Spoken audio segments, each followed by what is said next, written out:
اس وقت ہلکی ہلکی بوندا باندی ہو رہی تھی۔ رات بہت تیز بارش ہوئی تھی اور سرد ہوائیں بھی چل رہی تھیں، جس کی وجہ سے سردی بڑھ گئی تھی۔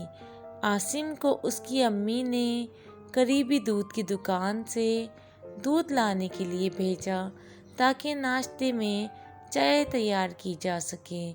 عاصم نے پیسے لیے اور باہر نکل آیا۔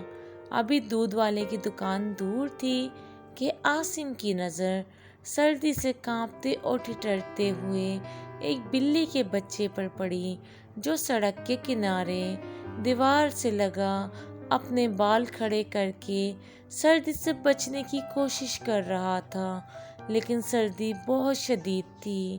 بلی کا بچہ بری طرح کانپ رہا تھا۔ اسے کانپتے دیکھ کر عاصم کا دل بھر آیا۔ وہ دودھ لینے کے بجائے گھر کی جانب واپس ہوا۔ گھر میں داخل ہوا تو باورچی خانے میں موجود عاصم کی امی کی نظر اس پر پڑ گئی۔ اوہو، لگتا ہے آج پھر پیسے گرا آئے ہو۔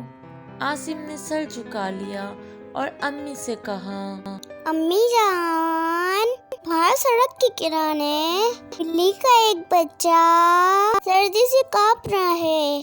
سردی بہت تیز ہے۔ اس کی امی نہ جانے کہاں ہے۔ کہیں بلی کا بچہ سردی کی وجہ سے مر نہ جائے۔ اس لیے کوئی گرم کپڑا دے دیں تو اس پہ ڈال کر سردی سے بچا لیا جائے۔ یہ سن کر عاصم کی امی نے اس کی طرف دیکھا اور بولی، بیٹا، یہ تو آپ نے بہت اچھا سوچا۔ پھر امی نے پرانے کپڑوں میں سے ایک چھوٹا سا سویٹر نکال دیا اور کہا، جاؤ یہ سویٹر بلی کو پہنا دو۔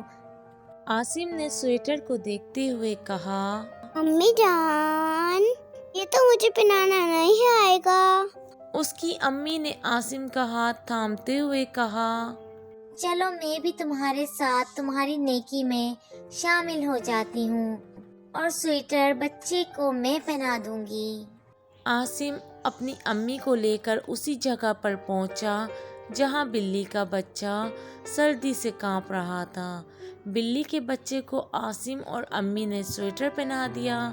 بلی کا بچہ اپنی چھوٹی چھوٹی گول آنکھوں سے دونوں کو دیکھنے لگا، جیسے شکریہ ادا کر رہا ہو اور احسان مند ہو۔